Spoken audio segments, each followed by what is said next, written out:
Վերջին տարիներին միշտ ինչ-որ տերմիններ կամ նշանակություններ կան, որոնք դեֆորմացված ընկալում ունեն, հա, հասարակության մոտ։ Նախ այս իշխանությունների շնորհիվ հանրությունը սկսեց ակտիվորեն քննարկել մարդիկ անգամ խոհանոցներում դելիմիտացիա, դեմարկացիա, որ ընդհանրապես պիտի չքննարկեն, դա իշխանության անելիքն էր։ Մյուս կողմից մարդիկ հիմա դելիմիտացիա եւ դեմարկացիա ընկալում են այսպես. Ադրբեջանը ուզում է, մենք տալիս ենք։ Ադրբեջանը ուզում է, մենք տալիս ենք։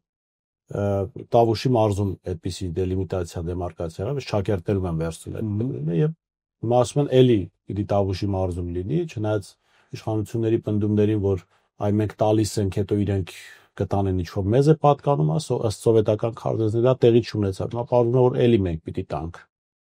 Եվ ժողովուրդը չի սխալվում, երբ այդ տերմինը իշխանությունների շնորհիվ նման կերպ է ընկալում։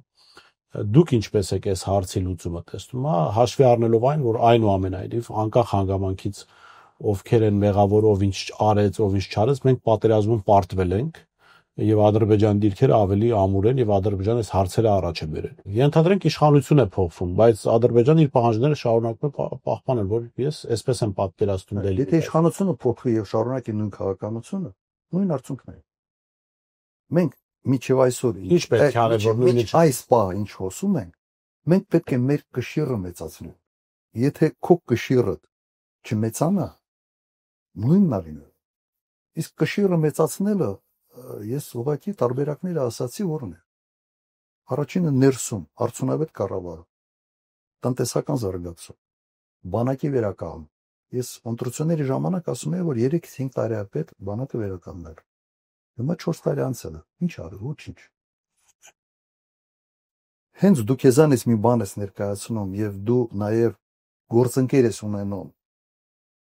որը քեզ վստահում է եւ որը կշիռը ավելացնում ընդհանրապես քեզ այս տարածաշրջանում, քո խոսքը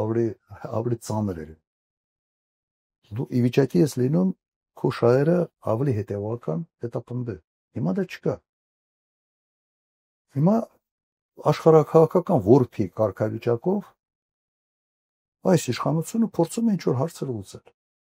Հիմա որփերը ոնց պիտի հարցը լուծա։ Լավ, մենք բարձ կյանք վերցինենք։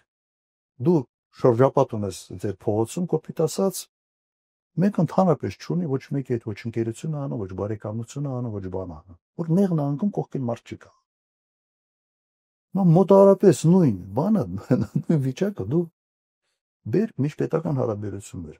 Այդ ՆԱՏՕ-ն ինչի համար են ստեղծել, այդքան պետություններ ինչի համար են եկել։ Իրար ինչի համար են աջակցում։ Ուրեմն ինչու շահեր ունեն, չէ՞ հաշվարկում են, կամ նույն ՀԱՊ-ը ինչի համար է ստեղծել։ Կենտրոնական Ասիայի երկրները ինչի համար մտել ՀԱՊ-ի մեջ ժամանակ։ Որովհետև Աֆղանիստանից վտանգը իսկապես մեծ էր այն ժամանակ։ Սահմանային միջադեպերը շատ էին։ Եվ իրենք փորձել են չեզոքացնել ՀԱՊ-ի անդամ լինելով։ Հիմա այդպես է աշխատում, մենք միջազգային հարաբերությունները։ Հիմա մենք ուզում ենք իսկապես այդ որփի աշխարհակահաղական կարգավիճակով խնդրելով ինչ որ հարցեր լուծել, չի լուծում։ Միշտ նման կարգավիճակում քո հաշվին է հարցերը լուծվելու։ Դու մենյուի մեջ ես, դու սեղանի շուրջ ես։ Այսօր Հայաստանը մենյուի մեջ է։ Այս է պետք փոխել։